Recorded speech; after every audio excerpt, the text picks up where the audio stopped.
très bon début de semaine, voici les titres du journal. L'association Alliance pour le développement de l'Ili-Godo mobilise la chefferie traditionnelle pour le développement du canton de l'Ili-Godo. La journée des personnes âgées a été célébrée samedi à Thiéviers. À quelques jours du sommet sur la sécurité maritime, la RAC appelle les médias au professionnalisme. Mesdames, Messieurs, bonsoir, bienvenue. Voici le développement des titres du journal. Pour un développement durable de la communauté, il faut une gestion participative qui implique autorité et population. Aujourd'hui, plusieurs communautés à la base s'inscrivent dans cette logique sous l'impulsion des acteurs de la société civile. Dans le canton de l'Ili-Godo, une alliance est née depuis 2015 pour favoriser le développement du milieu. Vincent Caviguet, président de l'association Alliance pour le développement de l'Ili-Godo. L'Alliance est une initiative des ressortissants des villages de l'Ili-Godo. Dans l'association, nous avons des ressortissants de au moins 5 villages et notre ambition, c'est de voir tous les villages représentés dans l'association pour que le développement vienne des natifs de la localité. L'association a été créée le 20 janvier 2015 à Lomé et nous faisons notre bonhomme de chemin. Samedi 1er octobre à Agbatopé, une rencontre d'échange a regroupé les membres de l'Alliance, les chefs traditionnels et les représentants des comités villageois de développement du canton de l'Ili-Godo. On a quand même profité de nous présenter, de présenter l'association aux chefs des villages qui constituent le canton de l'Ili-Godo et nous leur avons présenté notre démarche de développement que nous avons conçue, une démarche inclusive qui doit permettre à toute la population, par leur activité lucrative, de contribuer au développement de leur village, de leur communauté. Ça a été un plan basé sur l'agriculture étant l'activité principale du canton. Comment est-ce que, en développant l'agriculture, en vendant les produits agricoles, on peut avoir des retombées pour faire les projets communautaires, pour construire les infrastructures pour la communauté. Nous leur avons dit que personne ne viendra construire leur localité pour eux. Nous leur avons dit que le développement est un concept qui vient de la population, pas qui vient de l'extérieur. Vincent Caviguet, président de l'association Alliance pour le développement de l'Ili-Godo.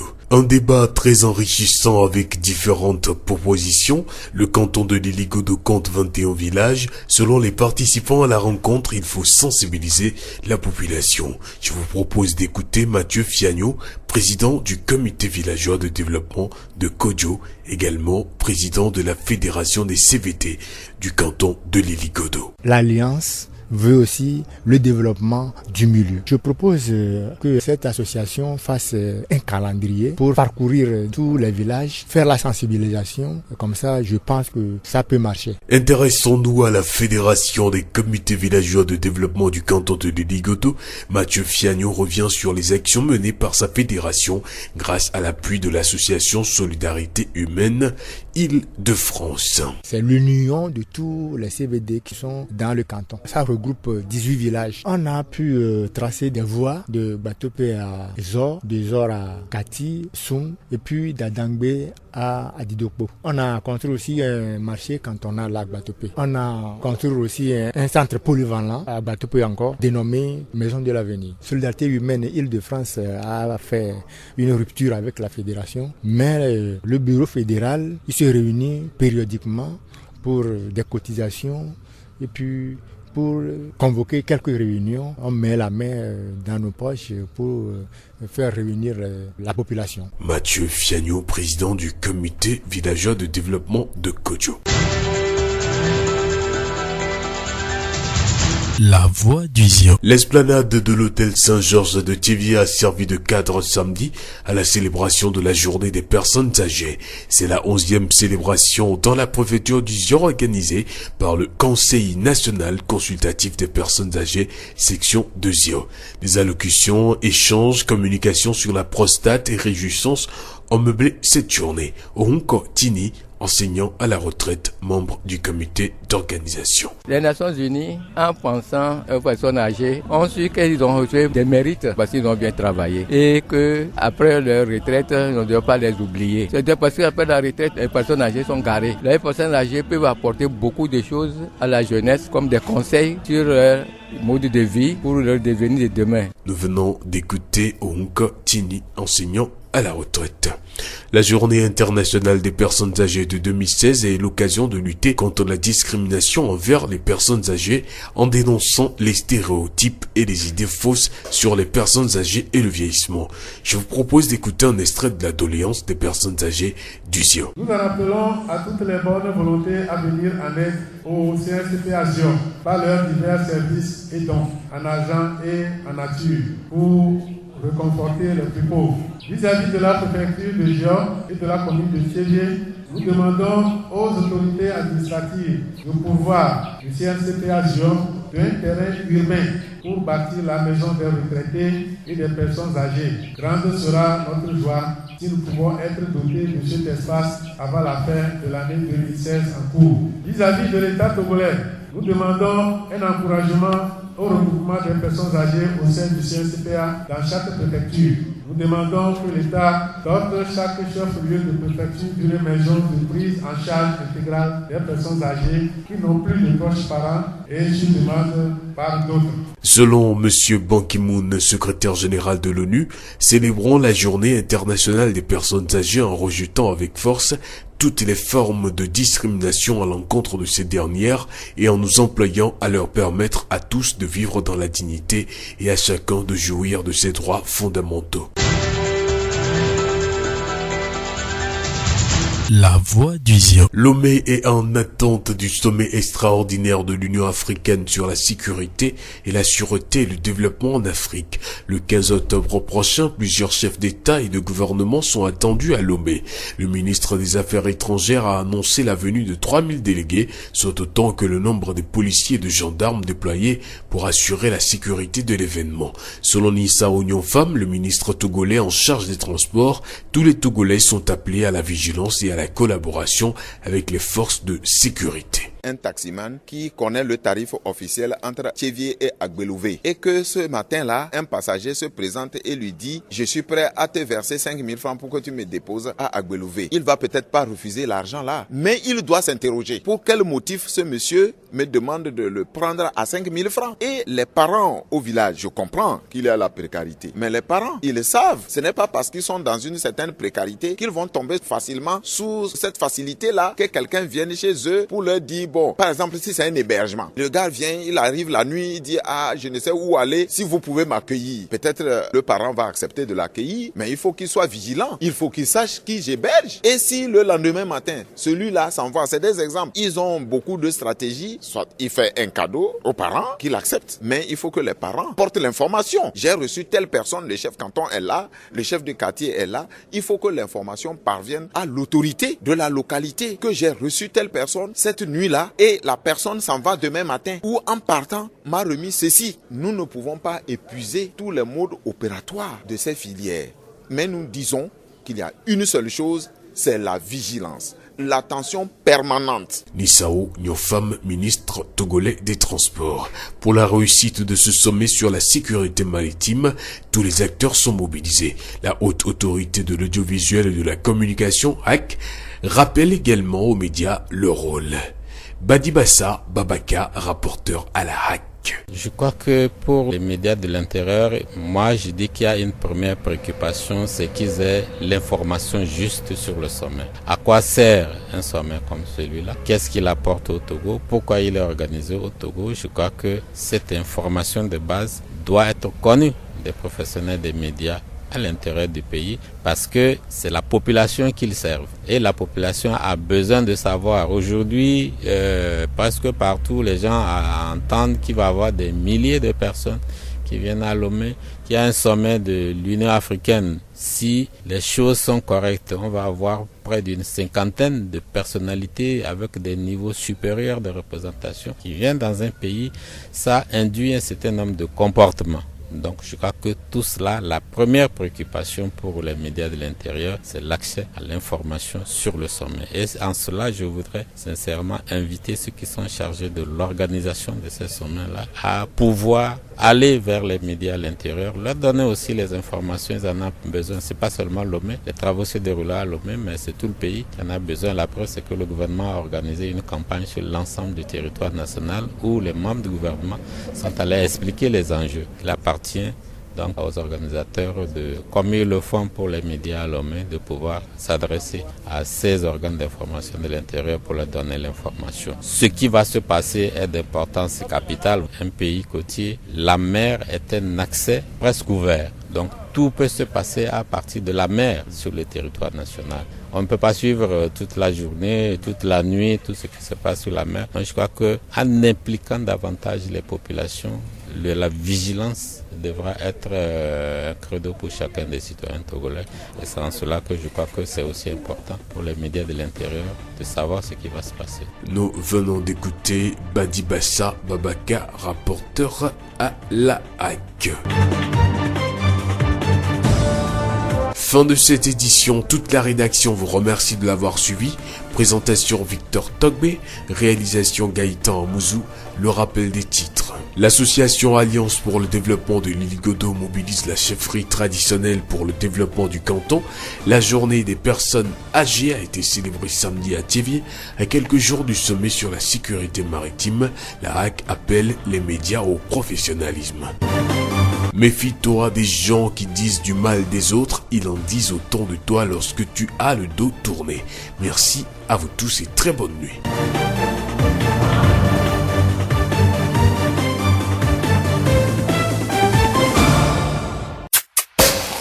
Vous pouvez également retrouver ce journal sur nos pages Facebook, Thiévié Mon Monde, Monde Fertile et Radio Horizon, La Voix du Zion. Radio Horizon du Zion, nous couvrons la maritime et allons au-delà.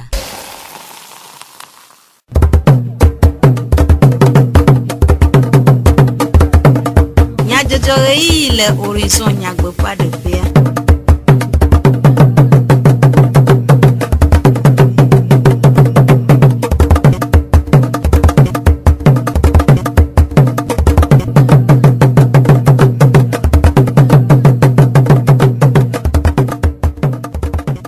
Toro l'agneau mi homia fe egbedora mol Radio Horizon fe enyase moaji papa la fa de kakle de kateto jesikle et de kaji yi nyeto anemia ase du comme nya jojo wo nya ase mia fe du comme nya jojo le Facebook Thiévié Mon Monde bakle Radio Horizon eji Gaëtan Amouzou et le modando fe Amerivlo Sylvain pe no vinyo jijogbe we acho anami nya se nya takakao Ametiti o du o fe nkeke nyue nitso memleda gbe le Thiévié. Kpali devetɔwo wɔ memleda gbãtɔ ŋudɔ do mɔ gã aɖe le deve dua me. Esiawoe nye nyatakakawo. Zion ƒe gbe.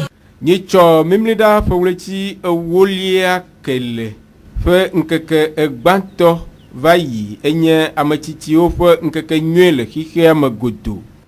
Si ŋu dukɔ do vivi ɖo eye le ezionutoa me le Thiévié tɔxea ametsitsiwo siwo ƒoƒu ɖe CNCPA zio me do vivi ɖe ŋkekea ŋu le Hôtel Saint-Georges ƒe gbadzadzi afi si woɖo dze le wo nɔewo dome ɖo aɖaŋu na wo nɔewo ku ɖe aɖiwo to tsutsu dɔ kple agbe si woanɔ ŋu. Aƒetɔ Onas Komla Eugène nufiala xɔ gbɔɖeme le Thiévié ɖe numeku ɖe ŋkekea ƒe taɖodzinu.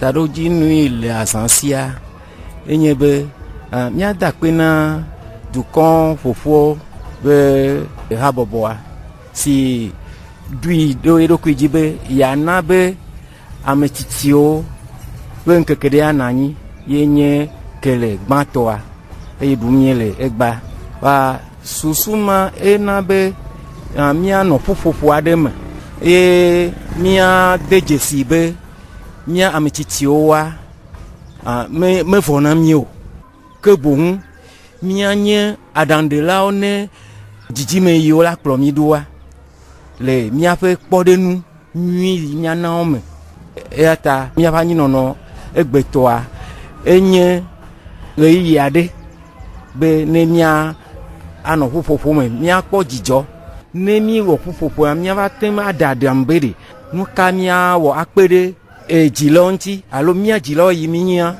kpɔɖenu yi miana be ne miaƒe viwoa ne woakpɔe le mia gbɔ eye ne wodze mɔ dzia woanya be abe wodogo le dzila ɖe gbɔ alo wodogo le aƒe ɖe me.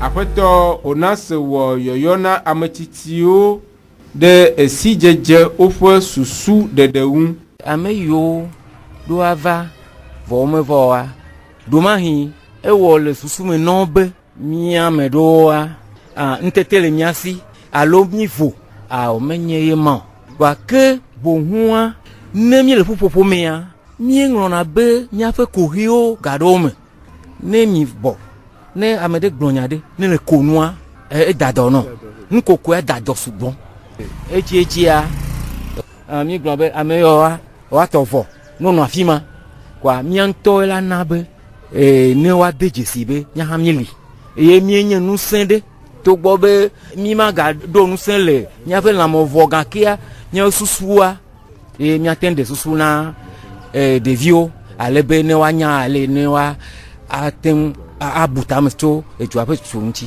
Esia nye aƒetɔ Onase Kɔmla Eugène ele sesi ƒe enume ɖeɖewo. Gomekpɔla aɖewo ɖe woƒe seselelãme ɖe ego. Azãvi tikiri ƒe melo nevi kame ɖeka gbe le abe ame eve ame etɔ̃ gbe le koa dzidzɔ koe nɔna funu vɔ ame woatsa nɔna kudomi édition 12e édition enu gorogoro gã aɖe la dzɔ le fie.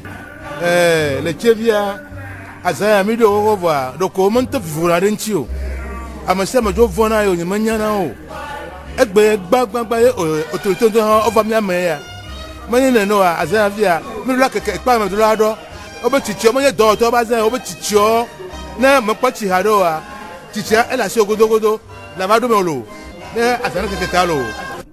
Azã le zɔ nyuie ɖe mía nɔviwo ke gbɔ le hésité be yewoava yewo le va wa mi ne kpe wobe le va ne mía sugbɔ ne mía wɔ azã le ba mía wɔ aha ba akpɛ lo ba se ŋu. O azã nyɔtɔ míekpɔ be ametsitsiwoa woɖe fia be ehiã be yewoanɔ du ye togbɔ be yewo tsi boa yewo la nɔ du ye atsɔ yewo ƒe nunya awɔ ɖeka agba trɔ dzra dua ɖo. Ça va, enyo. Vivi quoi, 11e édition, 12e édition, agbetɔla ɖɔ fia na te la gbɔ ɖa. Esia nye gomekpɔla aɖewo ƒe seselelãme ɖeɖe ɖe ego. Le tsitsiawo ƒe ŋkekenyui siawo me la, míete gogo aƒetɔ Akananu Kɔmla agbledela xɔ ƒe 83 eɖe nume na mi ku ɖe eƒe agbe ŋu ewɔ yɔyɔ na amewo ku ɖe agbe nyui nɔnɔ ŋu hena agbedidi kpɔkpɔ le lãmesẽ me. Ame ɖe wɔ kplɔ nyi be leke anya leke wɔ azɔ ɖo agbenɔnɔ ŋuti ale ɖokui nyuie ɖe ŋutɔ anya leke azã ɖokui ɖo ahaso nono habara dede mele fia fifia nyemenona ahaso nyemenona siga nyemena taba ƒe naneke ne menuma wɔ koa aɖo anagbe anyi kɔgbe nu ke menyɔ anɔ do dɔ le nɔviwo ŋuti anɔ sabo anɔ nu manyɔ wɔ agbe malo na wo gbe ɖe ko anagbe nyuie ɖe nu ke medze be naza wa ne mele se koa anɔ sese ɖe mele fia fifia biame ne le afi nye ŋutsu biame tɔ nyɔnuvi ɖeka nyɔnu ɖeka ko nyame ɖe mele 83e année mele ya mais je suis encore debout gbale biame yina agble meŋlɔna nu nu agble bonye yɔ akɔ agble se kati ame nyi ne ku ɖe ɖeviwo ƒe wodzilawo dzi makpɔ ŋua aƒetɔ Akananu egblɔ be ŋku ʋuʋu ne va ba nyi be míabe vi ɖo gblɔ be yewo tɔ mɔ nu gã ɖeke tɔ mewɔ ɖeke nɔ hã asɔke ke gbe dzi le anyigba dzi koa wosana ava na kpɔ dzi faa wa dzi dze míavi ɖo gblɔ be mí ɖo yeteƒe gã ɖewo ta yewo makpɔ mía dzi wa enyi nu bɔ le mawo gbɔ menyɔ nene etɔwo dze agba ka dziwo kɔ dzi bena kpɔ dzi ne tɔwo dziwo va anyi xixa me koa ŋutɔ ali asi ŋkume akpɔ ɖokuiwo gbɔ wa dzi dze ame ɖewo dzo sɔ ma viɖevi ɖewo sɔ susɔ katã kpɔna me dzina ŋuti ko itɔ kpo ku yinɔ kɔ ɖeke kpe na yi bɔtsɔ nyi nu gbagbe ŋutɔ tsɔ ɖo abu tame tia mi va via tami bu kɛ bɛ ne bi ɖeke mi ɖo ʋuʋu tsa tame bubue ne kekea eyi mía ƒoƒɔ mi via be mi bu tame mi gako sɔna nu tame bubu nu awɔ ne bi abu tame koa nu wɔ ate wɔ nu anyi wɔwɔ dzro. Esia nye aƒetɔ Akananu Kɔmla Agbledela xɔ ƒe blanyi vɔ etɔ̃ le Gati Akpafu. Aƒetɔ Akananu Kɔmla Agbledela le Gati Akpafu ƒe enume ɖeɖewo. Alliance pour le développement de Liligodo ƒe agbonuglawo wɔ gododo aɖe kple Liligodo dufiawo kple CVDwo hena aɖaŋuɖeɖe ɖe Liligodo ƒe eduawo ƒe ŋkɔgbedede ŋu.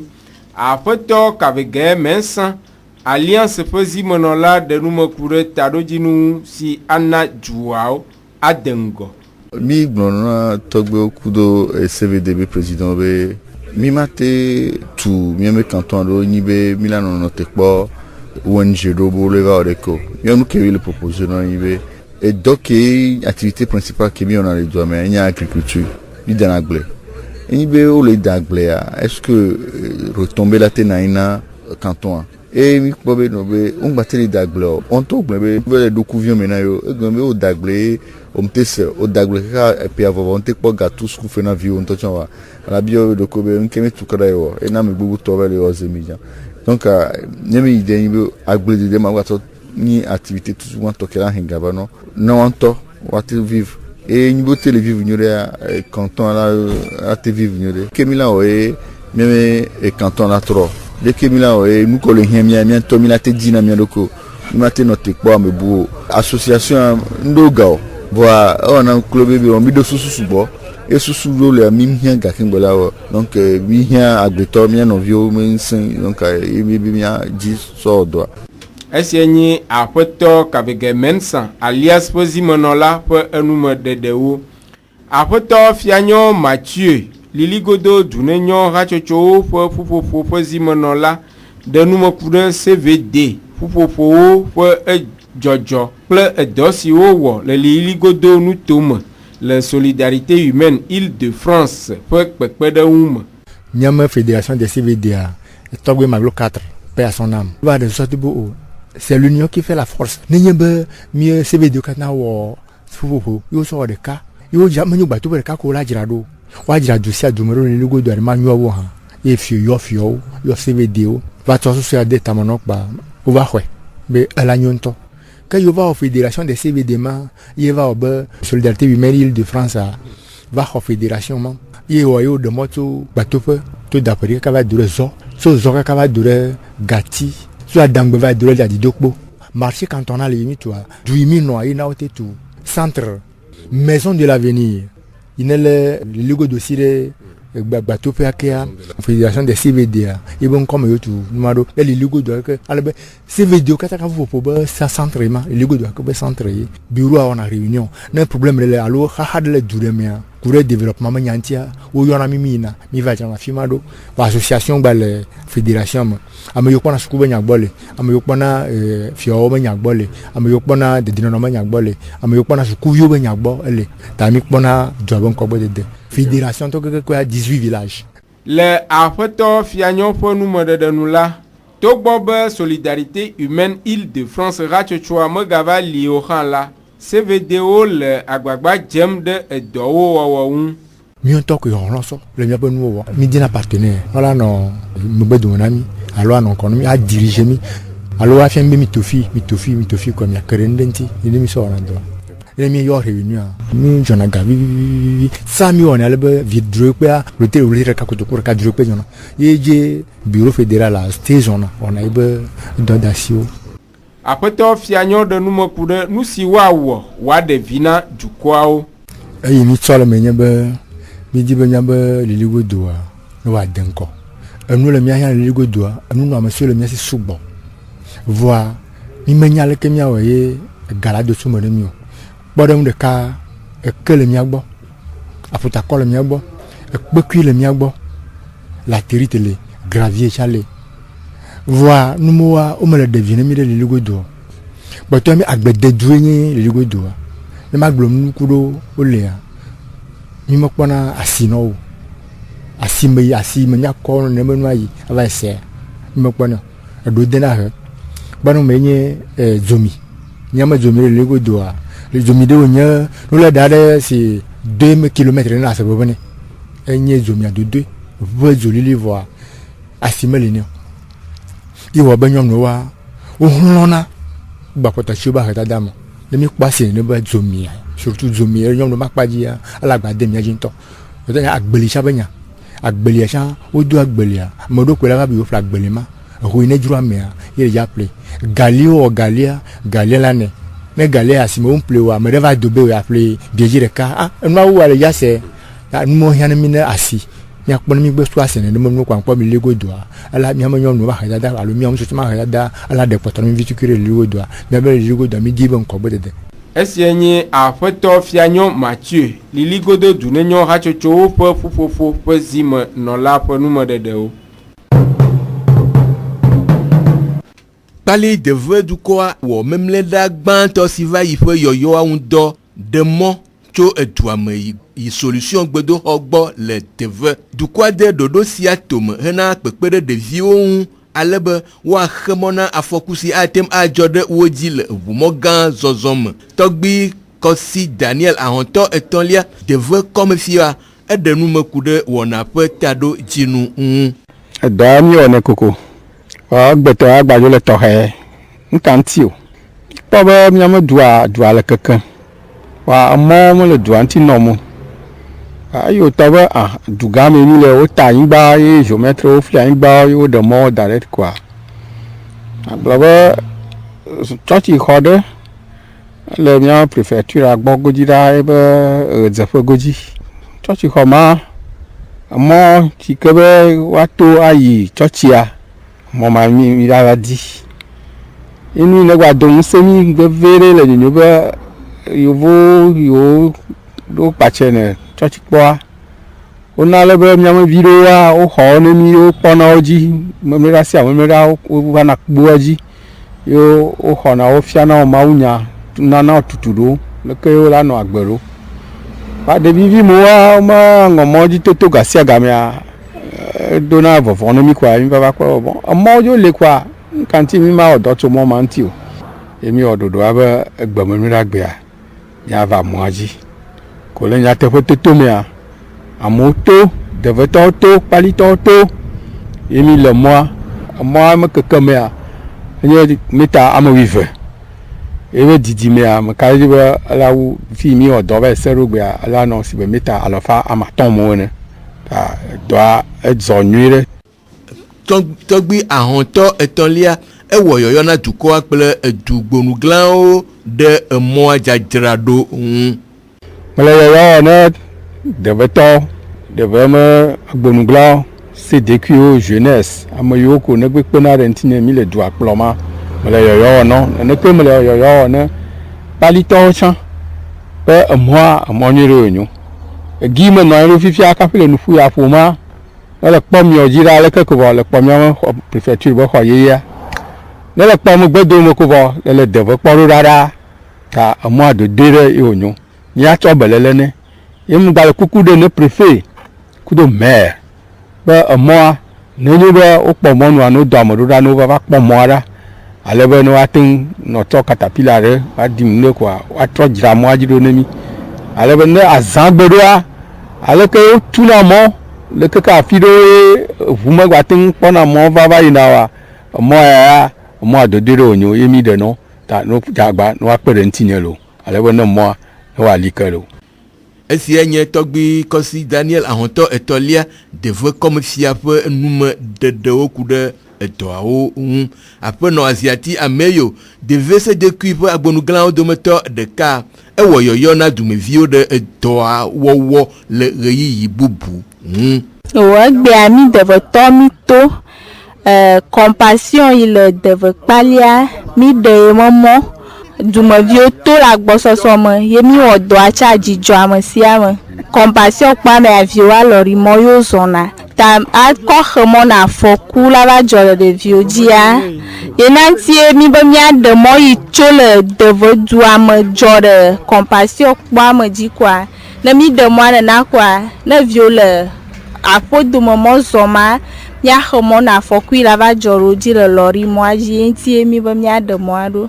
Eyɔ yi mate wɔne deve dukɔa enyo bena emɔa mi wɔ vɔa mekpɔ menyi o.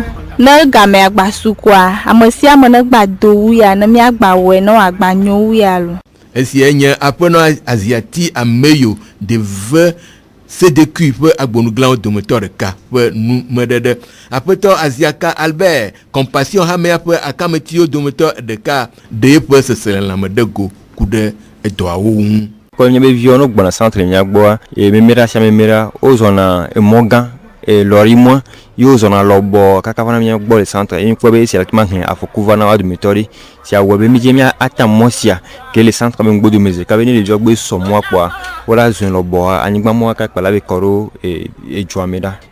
Enyi ne ke dɔdzi nam sugbɔn ela be amewo to sugbɔn nyɔntia nyɔnu te be amewo la tuma ato sugbɔn ɖeke o eye be mɔ ke mi ta gogo kilomita ɖeka. Vale ngeke ɖeka dzia mukpɔƒo gawo vɔa ma be so ndike gadin va ɖoa mi wɔ ɖeke be mɔa kaka dike dziro vɔa ma kpɔ be amewo to sugbɔn sɔ mi mate ma awɔ ɖeke no donc edzɔ dzi na be amewo to sugbɔn emɔ ke mi te gbea mia be mi ɖo anɔ dike dzi ɖo puku mia te ma anɔ zɔe yi ne mi dike dzi ɖoa egbewo la trɔ to le mɔa dzi ta mia gblɔ be ɖoɖo la na anyi mia te ma atona la kplɔ ne dzi la dike ne dzi ɖo puku egbe ŋgba trɔ to le mɔa dzi o ke mia be viwo kudo communauté ke mia te ma anɔ zã ɖeke be mɔ.